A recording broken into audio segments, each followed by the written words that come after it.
Deus, irmãos. Então, como eu estava dizendo, vamos finalizar o nosso livro histórico, o único livro histórico do Novo Testamento, que é o livro de Atos, e nós sabemos que o negócio estava pegando fogo. Saulo morre ou não morre pelo naufrágio, afunda ou não afunda, e o negócio estava feio, né? Primeiramente, quero dar glória a Deus pela sua vida, tá, irmãos, que chegou aqui nessa noite. Confesso que para os irmãos tem sido uma das minhas preocupações, a ausência de alguns irmãos, e não só um, mas nem dois, e constantes, né, a desvalorização do culto de quarta-feira. Quantos irmãos batistas, é interessante porque nós temos o nome Batista, esse nome Batista nos traz um peso de bons leitores, pessoas que gostam de estudar a Bíblia. E quando nós olhamos no culto de quarta-feira, que é um culto de oração, um culto de estudo bíblico, não vemos uma boa quantia. Então, alguns irmãos ficam em casa por outras razões, não sei qual. Oro para que Deus possa ter misericórdia sempre, mas sabendo que 2 mais 2 é 4. Eu acredito que os irmãos entendem muito bem o que eu quero dizer com isso. Então, é uma preocupação que tenho. Sei que o nosso dia a dia é corriqueiro, mas, irmãos, diante disso tudo, por que não tirar a noite, hora e meia para Deus? Por que não? Né? Será que nosso Deus não merece tudo isso? É interessante quando o povo estava cativo na Babilônia e Jeremias profetizando sobre a vida deles, falando em nome de Deus, né? Claro, Deus dizia: o que foi que eu fiz? Eu achei interessante porque parece que esse Deus todo-poderoso, mesmo assim, Ele é o Deus que deseja que a gente entenda e não quer obrigar ninguém, mas Ele quer que a gente realmente, racionalmente entenda a necessidade de adorar a Deus. Então Ele diz: o que foi que eu fiz para vocês me tratarem desse jeito?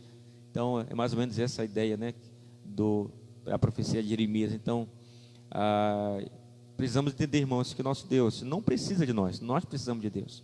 E por amor a nós, Deus nos dá a oportunidade de nos encontrar, porque não fazemos bem a Deus aqui, fazemos bem a nós mesmos quando podemos chegar até a casa de Deus. Então nos preocupa muito essa ausência de muitos irmãos, não uma, não duas, não três, mas uma constância aí de não presença, né, da ausência de alguns irmãos. Então, que Deus possa ter misericórdia e que todos possam entender, e através também desse vídeo que está sendo gravado, possam pensar um pouquinho na necessidade de estar na casa do Senhor, abrir mão, não sei de quê, né, mas talvez de um momento família, de um momento de um segundo trabalho, porque eu sei que a maioria trabalha de dia, para estar na casa do Senhor. E durante a semana temos apenas 2 cultos, né? Mais preocupante é quando vemos que alguns não participam de PGM, e nem da reunião dos homens, e nem do ensaio na sexta-feira, e nem nada, e não vem na quarta-feira, e nem no domingo. É complicado, né, irmãos? Então, nos trago preocupação com relação a isso. Não somos Deus, por isso, toda vez que vamos lá, acentuamos isso, mas parece que o coração está fechado diante disso tudo, infelizmente. Mas vamos aprender um pouco da vida de Paulo hoje, afinal de contas é isso, essa palavra que Deus tem para o nosso coração nessa noite. Sabemos que Paulo está preso a caminho de Roma. O tema, meu irmão, se tem um tema que tem tudo a ver com esse capítulo quem tem boca vai a Roma, né? Você vai ver isso se cumprindo aqui, literalmente, tá, irmãos? Paulo agora vai ser testemunha de Deus em Roma, sendo que ele percebeu que Jerusalém ali, os judeus queriam matá-lo, então ele, com direito de pedir o julgamento por César, o imperador romano, em Roma, ele pede, sabendo que ele poderia, se ele ficasse, tinha um grande risco de tirar-lhe a vida. Então ele vai até lá, e no capítulo anterior, no domingo, nós trabalhamos que essa jornada dele, esse momento de navegar ali em um período impróprio, quase leva aí a vida de todos, ali 277 pessoas, se não me falha a memória, naquele navio que não era tão pequeno, né, irmãos? Convenhamos que aqui na igreja eu acredito que 277 pessoas, né, irmão Salão? Acho que vai ficar bem apertado, né? E imagine agora o navio para caber essa quantia. A gente imagina que antigamente as coisas não eram tão modernas, então as coisas eram muito simples, e a gente percebe que não é bem assim que as coisas acontecem. Então esse navio agora chega, né, numa ilha, que nós já sabemos. Então eles são salvos através, né, de Deus, porque Deus promete que todos seriam salvos através de Paulo. Então se cumpre a profecia de Paulo, que Paulo disse que todos sairiam vivos dali, e realmente todos estão vivos. Então, começando o capítulo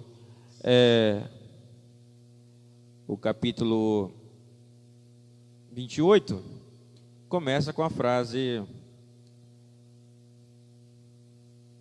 Cadê aqui? Pulou daqui. Calma aí, irmãos. Deixa eu me policiar aqui. Estando já salvos, né, fazendo aí já menção a tudo que aconteceu. Nós sabemos que domingo nós falamos sobre isso. Tendo já salvos, soubemos então que a ilha se chamava Malta, uma ilha que eles não sabiam ainda o nome. E essa ilha Malta é muito famosa, principalmente ali, né, região, se não me falha a memória, da Itália, abaixo da Sicília, né, mais ao sul um pouquinho. E é uma cidade muito famosa, e principalmente agora, né, que Paulo chega lá e tudo. No versículo 1, ele fala que chegaram até lá, conheceram a ilha, e graças a Deus, salvos, como nós aprendemos no capítulo 27, foram salvos porque Deus permitiu. Por todos os momentos que eles saíram em direção a Roma, eles poderiam ter sofrido um naufrágio e ter morrido, mas Deus permitiu que acontecesse tudo aquilo, mas a sua vida não foi tocada. É interessante como nós já vimos essa cena antes, né? E esse déjà vu aí, vamos dizer assim, né? Aquela sensação de que essa história já foi contada antes. Pois é, na vida de Jó da mesma forma, né? Aconteceu tudo, destruiu tudo, mas a sua vida foi poupada. Esse é o nosso Deus. E nós vemos isso também na prática, irmãos, aqui na nossa região, nesse momento da pandemia. Confesso, irmãos, que Deus mostrou o poder dele na nossa vida, e não somente aqui em Curuçá, mas em todo o mundo, quando que Deus preservou alguns, e alguns se foram, e Deus preservou alguns também. E confesso aos irmãos que nós vamos entender um pouquinho sobre isso aqui, nessa passagem, quando Paulo vai agora ter alguns desafios maiores na frente. Eu vou tocar um pouco essa leitura para a gente chegar lá. Então, os indígenas usaram conosco de não pouca humildade. Essa é a região de Malta aí, tá? Pois acenderam uma fogueira e nos recolheram a todos por causa da chuva que caiu e por causa do frio. Nesse momento, os moradores dessa ilha, que nessa tradução aqui seriam os indígenas, eles atendem muito bem. Sabemos que eles estão numa tempestade, o negócio tá feio, então provavelmente com frio, e eles atendem Paulo, e toda aquela tribulação fazendo uma fogueira para eles, recebem uma coberta e tudo. Então foi a graça de Deus derramada sobre a vida deles. É interessante também como nós vemos isso, né, irmãos, na prática. Pessoas que não conhecem a Deus teoricamente, mas que nos abençoam com o seu atendimento, são usados por Deus para nos aquecer em momentos de dificuldade. Pessoas que usadas por Deus, mesmo não temendo a Deus, ou não conhecendo Deus como nós conhecemos, mas usadas por Ele. E nesse momento eles são ali abraçados por aquele povo que nem faz ideia quem é Paulo, e muito menos aquela tribulação. E vamos continuando. Ora, havendo Paulo ajuntado o posto sobre o fogo, um feixe de gravetos, uma víbora, fugindo do calor, apegou-lhe a mão. Olha só o que aconteceu. Indo diante, vamos ver o que o pessoal pensa lá. Quando os indígenas viram o réptil pendente da mão dele, diziam uns aos outros: certamente esse homem é homicida, pois, embora salvo do mar, a justiça não vai deixar ele viver. A Paulo é confundindo agora aqui. Rapaz, é o seguinte: esse homem aí está sofrendo tanto e escapou do naufrágio, não pode ser inocente. Esse cabra aqui é homicida, matou alguém aí, fez alguma besteira aí no passado, porque a justiça vai acontecer agora. Por mais que tenha fugido do naufrágio, a justiça tarda, mas não falha. Tem aquele ditado, né? A justiça tarda, mas não falha. Agora a justiça vai matar ele, porque ele é culpado. Olha, essa víbora morreu ele, então eles aguardavam que ele inchasse, né, ou morresse após essa mordida. O que eu quero trazer um pouco para os irmãos aqui, abrir um parênteses. É interessante porque, algum tempo atrás, Jesus vai dizer sobre essa autoridade que é nos dada de pegarmos em serpente e nada nos acontecer. O grande problema que acontece é quando as pessoas veem aquilo como regra, veem um texto e dizem, não, essa aqui é uma regra, e começa a praticar coisas como essa, né? É o grande problema.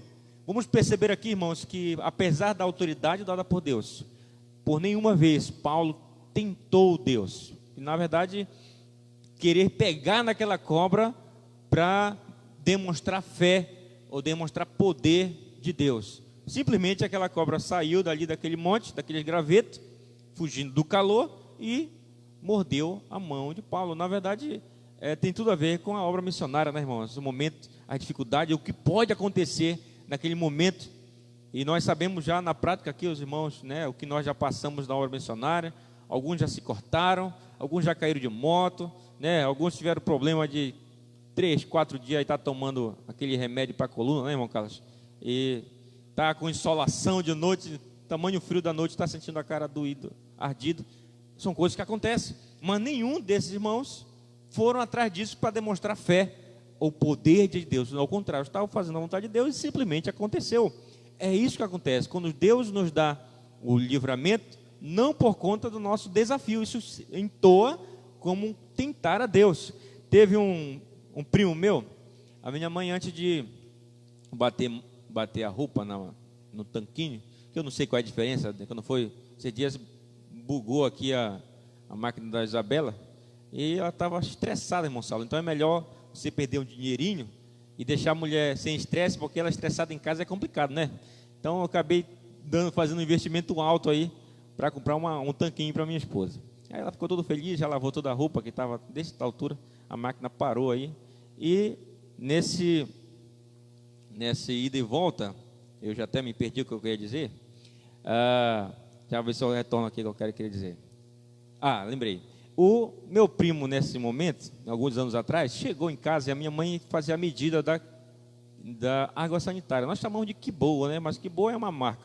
Da água sanitária pelo meio do copo, que era já a medida para botar na máquina. O que acontece? O meu primo chega, minha mãe sempre teve um comércio em casa, um taberninha assim, eu nem lembro se foi a primeira vez, mas meu pai sempre teve uma taberninha no interior e a mamãe estava para frente atendendo, então o meu primo chega e diz, tia. Aí a minha mãe, meu filho, eu vou aí. E ele tem um costume, na casa dele talvez tinha esse costume de completar um copo. Alguém deixa com metade de água, ele completava e bebia. Então ele fez isso, né? Pegou o copo, completou, né? O copo estava ali em cima da pia e com água e tomou. Ainda disse, poxa tia, essa água está só cloro, né? Foi a expressão dessa. Quando a mãe volta, que ela procura o copo, cadê o copo? Mais vazio. Ela não entende, mas depois ela lembra que ele reclamou do cloro. Opa, então ele tomou aquela água ali. Sabemos, irmãos, se ele tivesse tomado com vontade, ele ia ter um grande problema no estômago, né? Mas até hoje, pelo menos, já teve problema, mas não de estômago, pela inocência.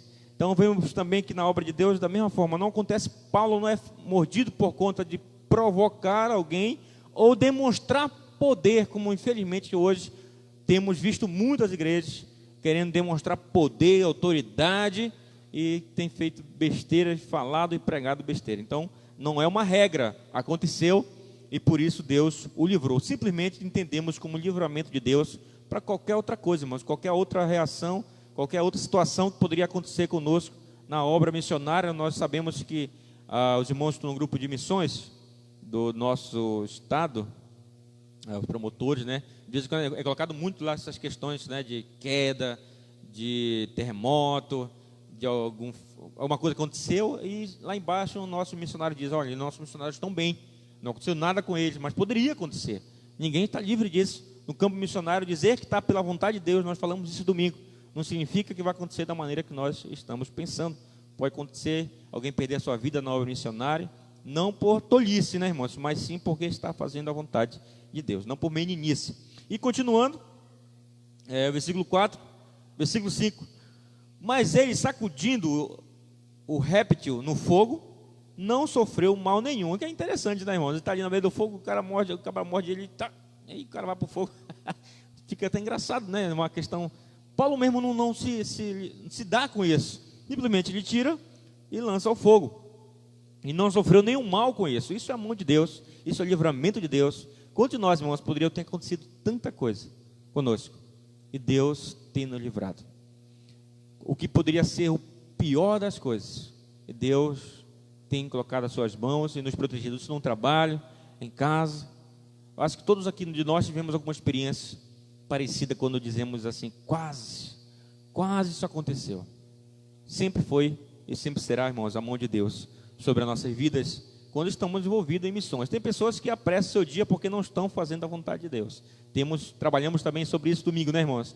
Lembra da teologia Café com Leite? Pois é, a vontade de Deus soberana também ela anda em consonância, em harmonia com a nossa escolha também, tá?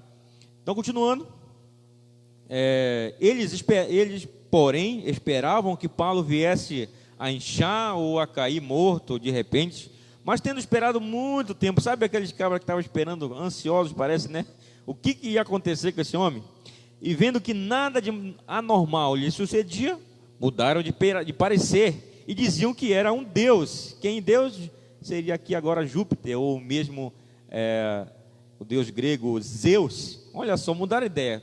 Um cara que agora, anteriormente, era um homicida, agora tornou-se um deus, porque afinal de contas, aquela cobra era algo que poderíamos chamar hoje de surucucu, pico de jaca, não é isso? Se não mata, aleja, né? Ela seca, se morder o pé, ela seca toda a perna. E se o cabra não morrer, ele fica aleijado. E vamos supor que seria uma dessa, né, que estava ali, e como não aconteceu nada, é um milagre. E nós sabemos, irmãos, o quanto Deus tem feito milagre na nossa vida. Nós somos o milagre de Deus. Diante de tudo o que aconteceu, diante de toda a nossa história como servo de Deus, nós somos o milagre de Deus, né? Eu sei que muitos aqui têm testemunhos para contar, os maiores, os menores, mas com o mesmo valor, a mão de Deus sobre a vida de todos. E continuando o versículo 7, ora, nos arredores daquele lugar, havia umas terras que pertenciam ao homem principal da ilha, por nome Público, o qual nos recebeu e hospedou bondosamente por 3 dias. E aconteceu estar de cama, enfermo de febre e de disenteria.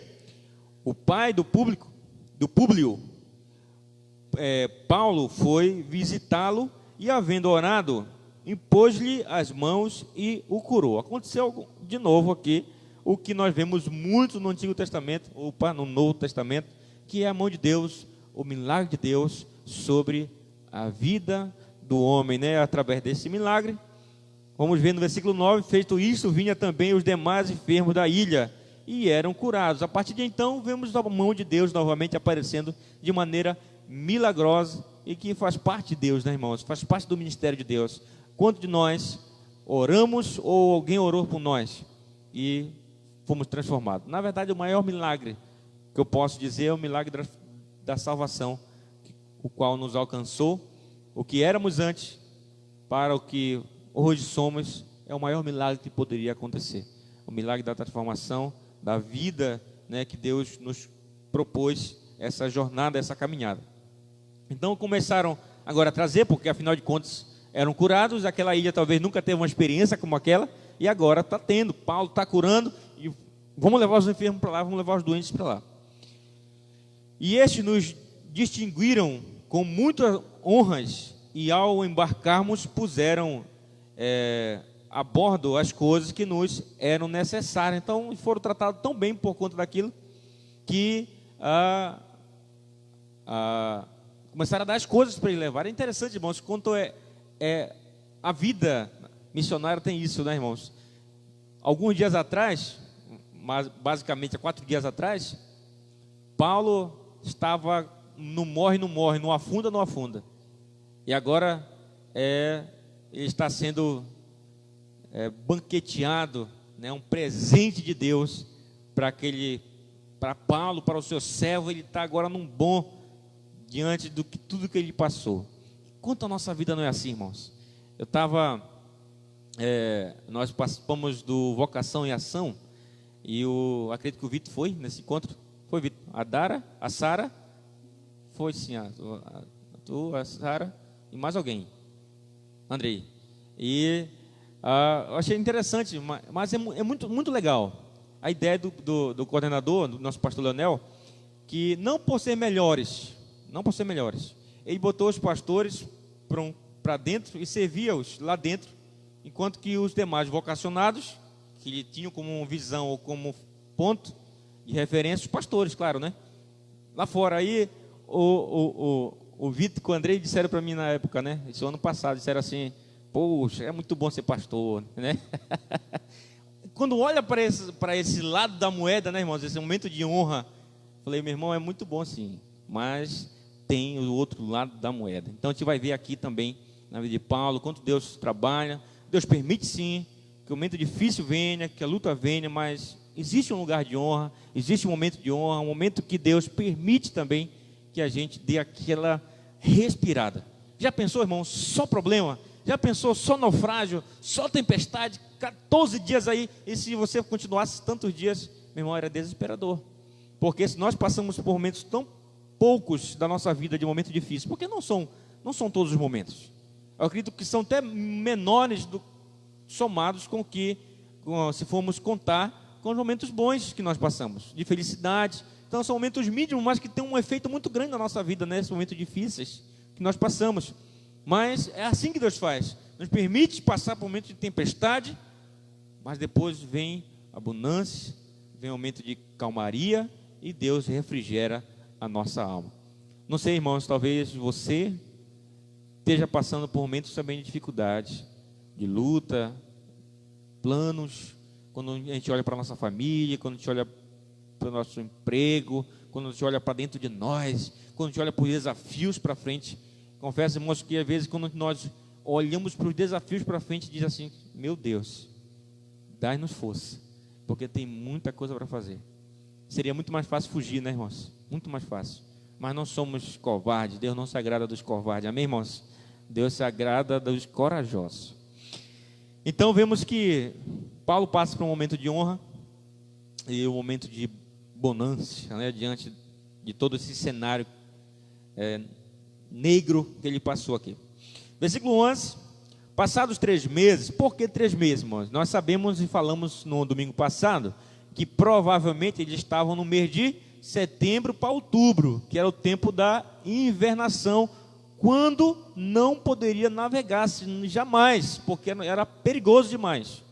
O irmão Carivaldo levou o irmão Carlos para dar uma pescada. O irmão Carlos não quer ir mais, por conta desse dia que ele quase mata o Carivaldo.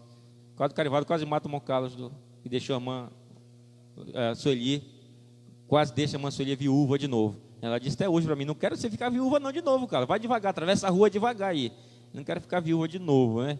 E agora realmente, então, diante disso tudo, agora eles não são doidos para ir de novo encarar aquele mar. O que acontece? Cabras são inteligentes, irmão João Paulo. Passa 3 meses, vou passar 3 meses, vou esperar. Então acontece outubro, novembro, dezembro e provavelmente janeiro. Então, entre janeiro e fevereiro do ano 60, tá, irmãos? É interessante nós datar isso aí. Eles estão voltando à navegação. O que me traz com aplicação? Pessoas inteligentes, irmãos. Saulo, um cabra inteligente. Não é porque, eu já disse várias vezes aqui, não me canso, irmãos, porque a Bíblia sempre reforça isso. Não é dizer que é pelo Espírito Santo que nós não vamos planejar, que nós não vamos sentar e ver o que temos que fazer. Ah, não, o Espírito Santo tem que ser de qualquer jeito. A hora que der, vamos fazer, vamos evangelizar, vamos fazer isso aqui. Não, não é desse jeito, irmãos. Nunca foi. Sempre andam junto a soberania de Deus, o poder de Deus, e também o nosso poder dado por Deus de planejamento. Então, vamos começar esses pontos missionários voltado para o planejamento também. Momento de evangelização, um momento de pregação da palavra, de ir atrás de almas, tudo planejado, porque é assim que as coisas precisam acontecer. Amém? Irmão, estou entendendo aí? Todo mundo entendendo? Irmão Carivado, está entendendo, Carivado? Só se arrepiou agora, parece. Então vamos lá. Passamos 3 meses, né? Partimos em um navio de Alexandria, que invernara na ilha, o qual tinha por insígnia Castor e Pólux. O que é isso aqui? São os 2 irmãos gêmeos, que eram deuses, que acreditava-se filhos de Zeus, e que eram protetores dos navegantes. Olha aí, irmão Carivado. Eles protegiam os navegantes. Sabe o que é interessante? Paulo sai de um barco agora para o outro, e nesse outro estavam 2 símbolos, 2 desenhos grandes, como significava que eles eram protegidos por esses deuses gregos. Rapaz, o que é isso? Irmãos, isso deixa uma lição muito grande para nós. Paulo não deixa de navegar por conta disso. Quantos de nós, pela nossa religiosidade, irmãos, temos deixado de pregar o evangelho quando chegamos numa sala que está lá as estatuetas, ou que está lá aqueles quadros de idolatria, aquilo nos enche de sentimento, sei lá que sentimento é esse, que nos impede de pregar o evangelho. Paulo não se envolve com isso, irmãos. Ele vai, meu irmão. É a vontade de Deus, irmãos, tudo é de Deus, é para Deus, e ele entende isso muito bem.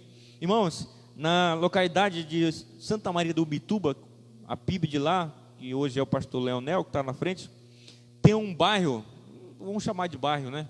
Ela é interior, que chamado, eu esqueci o nome agora, mas Colombo, eu falei o nome, Quilombola, parece que é o Quilombola o nome do bairro. É um bairro muito voltado para macumbaria, essa ideia de magia negra, tem até um terreno de macumba muito grande, e a maioria das pessoas que acreditam nessa ideia, nessa magia, né, toda vão para lá.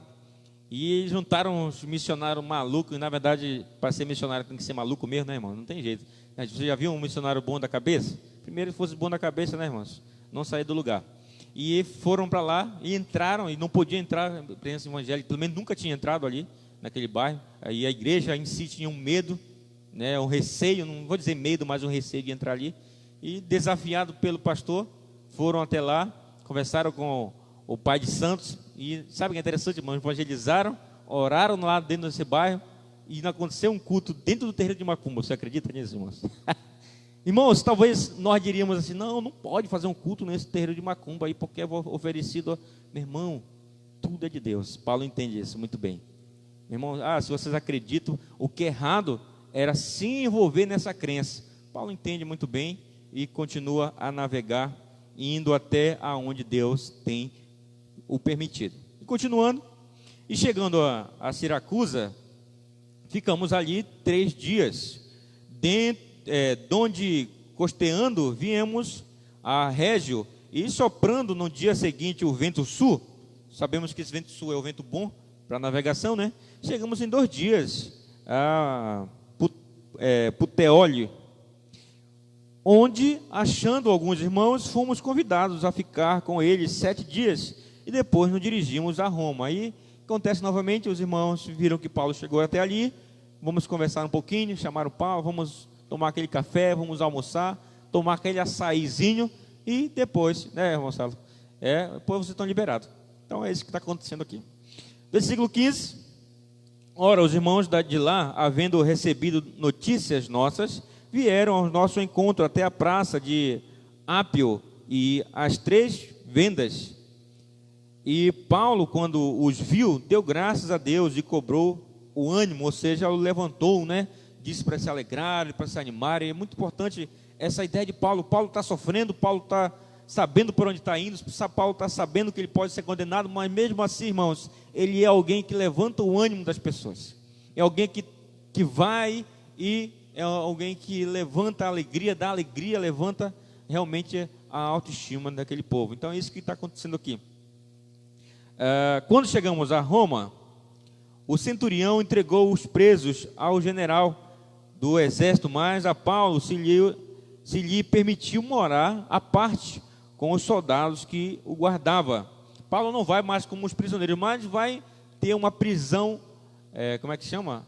Domiciliar, né? É isso que está acontecendo aqui com Paulo.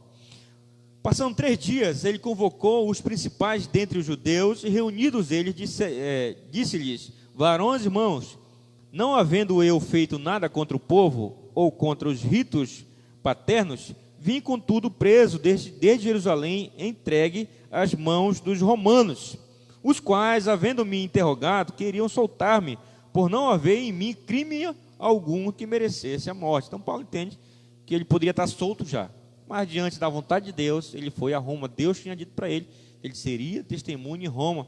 É interessante, irmãos, quanto de nós também temos a oportunidade de fugirmos e aproveitamos para desistir.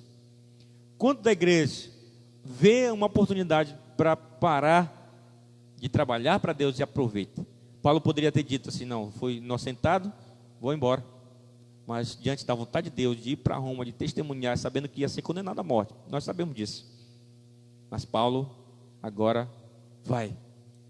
É triste quando eu olho para alguém arrastando os seus cargos até dezembro para entregá-lo à igreja, dizendo que não quer mais, quer descanso, está difícil. Meu irmão, que triste. Dias passados,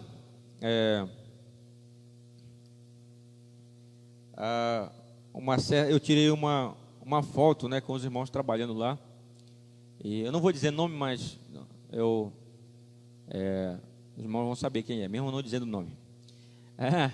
E a esposa dele me manda uma mensagem de manhã: pastor, o fulano não é para estar trabalhando desse trabalho aí, ele é doente, ele não pode estar fazendo força desse jeito. Ela me ralhou mesmo, realmente. E eu não tiro a razão dela não, irmãos, ela está certíssima, que realmente é. Aí eu falei para ela, por sempre dizer alguma coisa, eu falei: minha irmã, a senhora já falou com ele?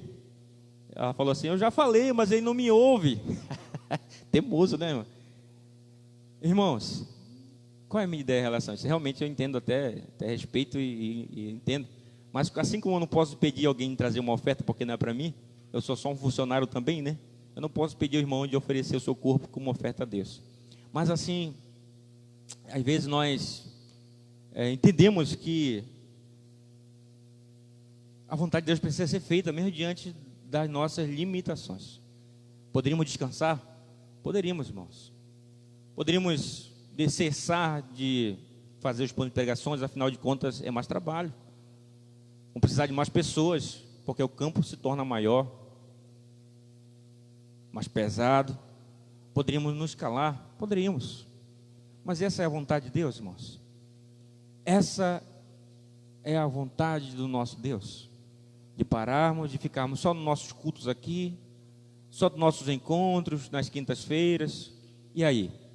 Era essa a vontade de Deus? Poderíamos, irmão, sem dúvida nenhuma. Deus não ia mandar um anjo, não, para nos impedir de fazer isso. Não ia mesmo. Mas essa seria a vontade de Deus? Paulo poderia muito bem dizer: eu sou inocente, por isso eu vou embora para Tarso, ou falar de Deus ali para o meu vizinho, ficar por aqui mesmo, por Jerusalém. Mas não. Paulo dá continuidade, sabendo que é a vontade de Deus. Por mais difícil que seria e que foi, ele foi fazer a vontade de Deus. E eu vejo que é isso, irmãos. Continua hoje o mesmo desafio. Não é fácil, mas é a vontade de Deus. O fácil não é a vontade de Deus. Aí cabe a nós escolher o fácil ou não fácil. Eu faço ou não faço também, né? Enfim, que Deus trabalhe no nosso coração, né, meus irmãos? Versículo 18: os quais, havendo-me interrogado, queriam soltar-me por não haver. Ele repete, eu vou versículo 19 agora.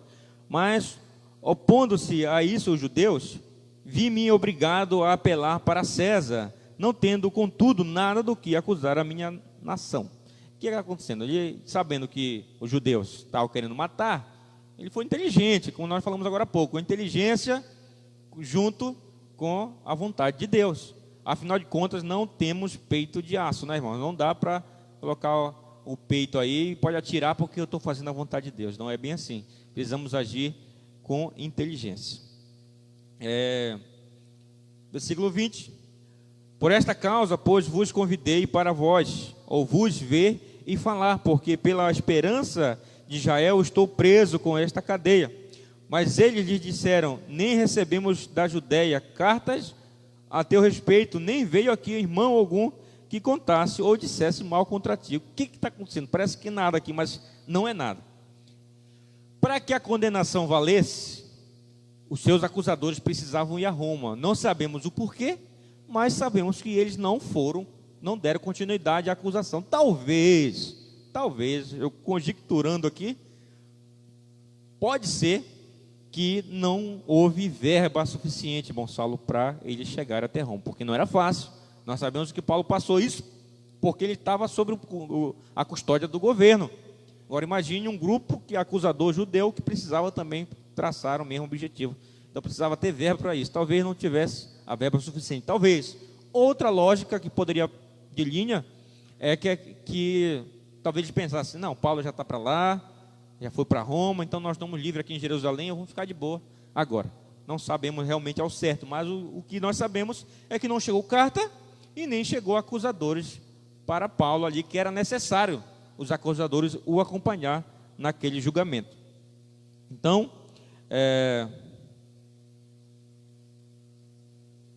versículo 20, 22. No entanto, bem quiséramos ouvir de ti o que pensas, porque quando a esta seita notória nos é que em toda parte é impugnada. Havendo-lhes eles marcado um dia, muitos foram ter com ele a sua morada, aos quais desde a manhã até a noite explicava com bom testemunho o reino de Deus e procurava persuadi-los acerca de Jesus, tanto pela lei de Moisés como pela lei dos profetas. Olha só, esse homem agora está preso. Sabe o que acontece? As pessoas vão lá para ouvir falar de Deus. Que benção, que bom, irmãos, quando nós somos procurados para ouvir falar de Deus. Eu fico, irmãos, se tem uma alegria que tem no meu coração, é quando alguém me diz assim: pastor, vem aqui em casa que eu quero ouvir um pouco falar de Deus. É interessante porque as pessoas hoje, a igreja, né, no geral, está acostumada ao pastor ir fazer a visita sem convite, né? Mas é tão bom quando o pastor é convidado, né? Pastor, eu quero ouvir um pouco aqui, vem aqui comigo aqui. Hoje me prometeram um almoço, né? Vamos ver que se sai esse almoço, né, aí na casa de um irmãozinho aí. Mas é tão bom. Um dia desse o Movito disse: pastor, eu quero falar com o senhor. Eu até fiquei nervoso. Falei: pronto, já engravidou alguém e o negócio vai pegar fogo agora, né? Fiquei muito preocupado, né? Quero muito falar com o senhor. Falei: tal hora, poxa, tal hora eu não vou estar aqui, mas vem tal hora. Tá bom. Aí depois mandou: mas o pastor já está em casa. Então ele queria mesmo conversar. Falei: pronto, o negócio vai pegar fogo mesmo agora. Mas graças a Deus não era nada disso, né, irmão Vitor? Ele queria entender uma passagem da Bíblia e queria que eu explicasse, porque foi questionado em algum lugar e ele queria entender. Que maravilha, né, irmãos? Consolou e foi um refrigério para o meu coração e para a minha alma aquele momento. Então é tão bom, irmãos, que a gente busque saber um pouco da palavra de Deus. Essas pessoas foram atrás de Paulo para que fosse entendida mais um pouco. E sabe que interessante? Lucas usa essa palavra, e talvez é uma palavra tão forte, né, irmãos? Persuadir, convencer alguém. Então Paulo insistia naquilo, irmãos. É interessante quanto ele suava para aquilo acontecesse. E nós precisamos insistir mais, sabe, irmãos? Precisamos insistir mais na pregação do Evangelho, no entender da palavra de Deus, porque às vezes nós nos calamos tão rápido, tão cedo. E Paulo não insistia, falava de Deus.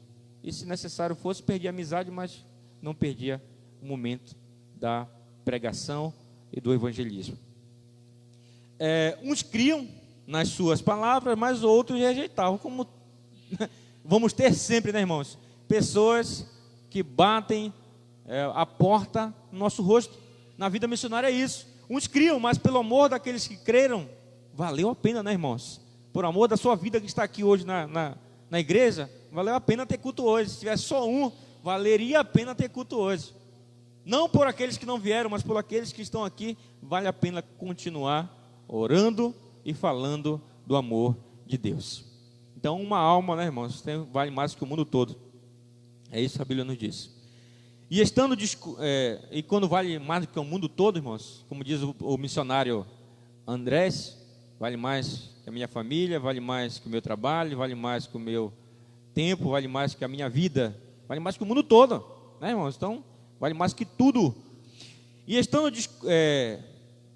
discordes entre si, retiraram-se, havendo Paulo dito esta palavra: bem falou o Espírito Santo aos vossos pais pelo profeta Isaías, dizendo: vai a este povo e dize: ouvindo ouvireis, e de maneira nenhuma entendereis, e vendo vereis, e de maneira nenhuma percebereis. Tratando dos judeus aqui, tá? Porque o coração deste povo se endureceu, e com os ouvidos ouviram tardamente, e fecharam os olhos para que não vejam com os olhos, nem ouçam com os ouvidos, nem entendam com o coração, com os que convertam o seu e se cure. Irmãos, se você vê a sequência que Paulo usa, parece que é do nada, parece que ele usa simplesmente palavra, mas não é, é uma sequência real. Se nós repetirmos um pouquinho o versículo 7, olha a sequência que ele usa para que as pessoas se convertam e se cure. Porque o coração deste povo se endureceu, e com os ouvidos ouviram tardamente, e fecharam os olhos para que não vejam com os olhos, nem ouçam com os ouvidos, nem entendam com o coração. É necessário chegar a esse degrau para que haja conversão. Tristes pessoas, irmãos, quando vejo que a gente cobra, porque eu acho que a visão de todo pastor é ver a igreja cheia, com vontade de ouvir a palavra de Deus. Eu acho que não tem pastor que deseja que essa igreja fique seca ou vazia. E quando há cobrança, alguém indiretamente diz assim: não, eu vou quando eu quero, eu falo a verdade, digo que eu não fui porque eu não quis mesmo. Parece que ela está falando algo bom, mas não é algo bom, irmãos. É algo triste e lamentável, quando a pessoa: não fui porque eu não quis, eu não minto mesmo, eu não quis ir, né? E não é algo bom, é algo lamentável, né, irmãos? Afinal de contas, não veio o desejo no coração de estar fazendo a vontade de Deus. E ver que nesse momento, para chegar à conversão, é necessário chegar ao coração. A pregação, as pessoas não se convertiam, e ele usa, parece que um sistema e é redundante, né, naquela ocasião, né, a questão de tem ouvido, mas não ouve, com o ouvido e tudo, a questão. Então é muito importante, irmãos, porque havia um grupo que rejeitava a pregação do Evangelho, principalmente o grupo judaico, que rejeitou, e rejeitou, e rejeitou. Há grupos judaicos, alguns já reconhecem Jesus como Filho de Deus, mas há grupos até hoje que esperam ainda o Messias, duramente, com o coração duro com relação a isso. Versículo 28, vamos finalizar, estamos 5 minutos só, já restantes. Seja-vos, pois, notório que esta salvação de Deus é enviada aos gentios, e a eles ouvirão. O que está acontecendo aqui? Não que os judeus seriam rejeitados, mas que agora era tempo dos gentios. Porque às vezes a gente tem uma leve tendência de negar algo para poder afirmar algo. Não é isso. O que está acontecendo? Que chegou agora o tempo dos gentios, de ouvir e se converter do amor de Deus. Enquanto os judeus não ouviram no tempo deles, agora era o tempo dos gentios, e nós somos o tempo dos gentios. Sabe o que acontece, irmãos? Há pessoas que estão na igreja, mas ainda com o coração duro. E sabe o que acontece? Vai chegar o tempo dos lá de fora se converter e começar a trabalhar aqui dentro. Não que os de dentro perderam a vez, mas o tempo agora não é mais dele, o tempo agora é dos demais. Eu creio, irmãos, que a igreja está indo para essa tendência, porque às vezes os 20 anos de crentes, os 30 anos de crente fazem com que a cabeça desse ser que se diz céu se feche para novidade de vida, para uma renovação pelo Espírito Santo. Então Deus manda novos jovens, como o irmão Vitor que está aqui, e os demais, pessoas que lá de fora que eram incrédulas, para vir e trabalhar na obra de Deus, enquanto os daqui perdem a sua vez. Foi necessário agora a mudança. Aqui Paulo vai dizer: olha, chegou o tempo dos gentios, agora é o tempo que os gentios vão se converter.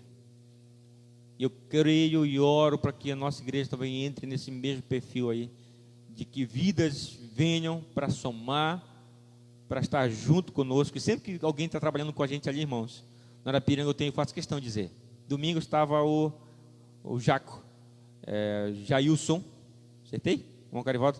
tio do irmão Carivaldo, eu falei, meu irmão, o Senhor é resultado das nossas orações. O Senhor está aqui ajudando essa obra. Nós temos orado por obreiros nessa casa. Terça-feira estava o Magno. Magno, o Senhor é resultado de oração dessa igreja. A igreja tem orado por trabalhadores. Enfim, irmãos, todos que vão ali, eu faço questão de dizer isso. Os novatos, né? Os que estão no velho ali já... Eu digo a frase do pai mais velho, né? Tudo que é meu é seu, meu filho. Agora vamos comemorar por esse filho que está chegando aí. Estava perdido, agora foi achado, né? Irmãos, vamos continuar então, para nós finalizarmos. Versículo 29. E havendo ele dito isto, partiram os judeus, tendo entre si grandes contendas. E morou 2 anos inteiros na casa que alugara, e recebia todos os que o visitavam. Então, Paulo estava à disposição. 2 anos, foram 2 anos não de silêncio, tá, irmãos? Foi 2 anos bem aproveitados. Bem aproveitados. Sabe por quê? Nesses 2 anos, irmão Carlos, foi escrito 1ª, 2ª Timóteo, Tito, Efésios, as cartas para as igrejas. Irmão, esse cabra aproveitou o máximo esses 2 anos. A obra de Deus foi feita através das suas cartas e através das pessoas que iam atrás dele. Sabe o que é interessante, irmão? Não tem pausa. Você não vai ver pausa para Paulo aqui, meu irmão. E é interessante de entristecer o coração quando as pessoas querem pausa, querem um tempo para descanso. O que, rapaz? Como assim? A igreja quer descanso, mas nunca houve isso, meu irmão. E nem no céu vai ter, porque no céu não entra preguiçoso. Não tem, não vai entrar. Então, meu irmão, a obra de Deus, ela é sequencial. Enquanto vamos supor que está chegando ao final de uma missão, outra se começa, e a obra de Deus continua. Versículo 31, finalizando o nosso livro. Pregando o reino de Deus, ensinando as coisas concernentes ao Senhor Jesus Cristo, com toda a liberdade, preso, tá, irmãos? Mas ele diz com toda a liberdade, sem impedimento algum, porque as pessoas iam lá, ele mandava as cartas, as maneiras que ele pregava, é parecido com o momento da pandemia, né? As igrejas, os templos fecharam, entre aspas, porque aqui não fechou, os irmãos estavam abertos para vir, não vinham, mas pelo menos o templo ficava aberto. Mas de outras maneiras era pregada a palavra, então a palavra estava com toda a liberdade.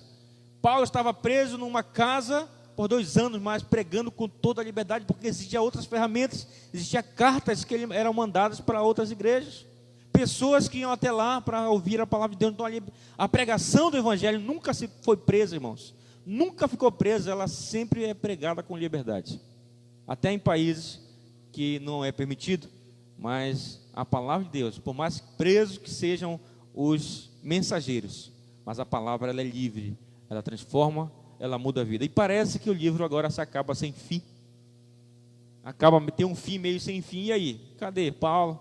Para onde foi Paulo? Cadê Lucas? Cadê os outros? Quem se converteu? Para onde foram? Então há um leque aí que vai longe, ou um link, né, que vai para longe aqui. O que é que está acontecendo, irmãos? Nós não temos autoridade nenhuma de escrever alguma coisa no livro de Atos, não temos mais esse poder. Mas na prática, sabe por que não tem fim, irmãos? Porque a obra missionária não para, irmão Carlos, não parou. De lá para cá, continuou. Não foi para cá para escrito mais, porque nós fazemos essa história. Nós estamos continuando o livro de Atos, o livro da evangelização, da pregação do evangelho. Esse nunca parou e nem vai parar. Enquanto aqui na terra tivermos, o livro de Atos continua. Amém? Que esse livro possa fazer toda a diferença na nossa vida, irmãos. Eu não sei até que ponto você ouviu, aonde você pulou, não deu para estar no culto, mas o meu desejo é que a igreja do Senhor possa ser impactada com esse livro, ao ponto de sair do comodismo, sair do sono da indolência, como diz a minha mãe, e arregaçar a manga, porque a obra ainda é muito grande. Grande é essa obra que nosso Senhor Jesus começou, e nós temos a honra de darmos continuidade, colocando um tijolo aqui, batendo uma massa acolá, e construindo essa obra, que o nosso Deus é o grande engenheiro e o grande patrão que tem patrocinado a obra missionária, a obra redentora aqui na terra. Que essa palavra fique no nosso coração nessa noite. E não há limites, irmãos, para o poder de Deus. Não tem prisões que prendam a pregação do Evangelho. Sempre com liberdade, Ele vai invadir corações, vai invadir vidas, invadir famílias e transformando por onde ela passar. É isso que eu creio, é isso que a palavra, que a autoridade de Deus diz. Amém? Então vamos orar. Convido os irmãos a ficarem em pé, em nome de Jesus. Meu Deus e Pai, nós te agradecemos, Senhor, pela Tua palavra e pelo privilégio de completarmos esse livro hoje. Hoje finalizamos uma etapa de estudos do livro de Atos, essa igreja que nos ensina, essa igreja que nos dá a dica de como ter sucesso na obra missionária. E a principal dela é estar sobre o poderio do Espírito Santo. Meu Deus, que a Tua igreja aqui, Igreja Batista em Curuçá, possa ser impactada com esse Espírito Santo em nome de Jesus. Que as obras missionárias que se dão início, Pai, que vão se dar início a esses dias agora, possam ser um pontapé inicial para uma nova visão. Que a Tua igreja possa entender o seu chamado, que a igreja possa saber que a obra não para. Se nós pararmos, Deus levantará outras pessoas, mas a obra não vai parar em nome de Jesus, porque a obra não é nossa, a obra é do Deus Todo-Poderoso. Deus, pedimos que Tu possa nos usar. Nos usa para fazermos diferença nessa geração. Coloco minha vida em Tuas mãos. Senhor, usa-me como instrumento para fazer diferença nessa minha geração. Não me deixe de fora desse momento, em nome de Jesus. Que essa oração também seja a oração de cada um, Senhor. Que possamos colocar a nossa vida como alguém que quer fazer parte disso, dessa transformação, desse momento que não para, e que não parou, e que não vai parar. Leva-nos em paz, em nome de Jesus, impactado pelo Teu Espírito Santo, impactado pela Tua palavra, que é autoridade nessa igreja. Que ao sairmos por aquela porta, saímos ali entendendo o nosso papel. E todos aqueles que nos acompanham pelas redes sociais, que vão assistir e ouvir essa pregação, também que possam ser impactados, que possam entender o Seu chamado, entender que vai muito mais além de 4 paredes, Senhor, é ir. A ordem é ir por todo mundo e pregar o Evangelho. Em nome de Jesus, obrigado, Pai. Nos dê uma volta abençoada para o nosso lar, nos protege e continua nos abençoando.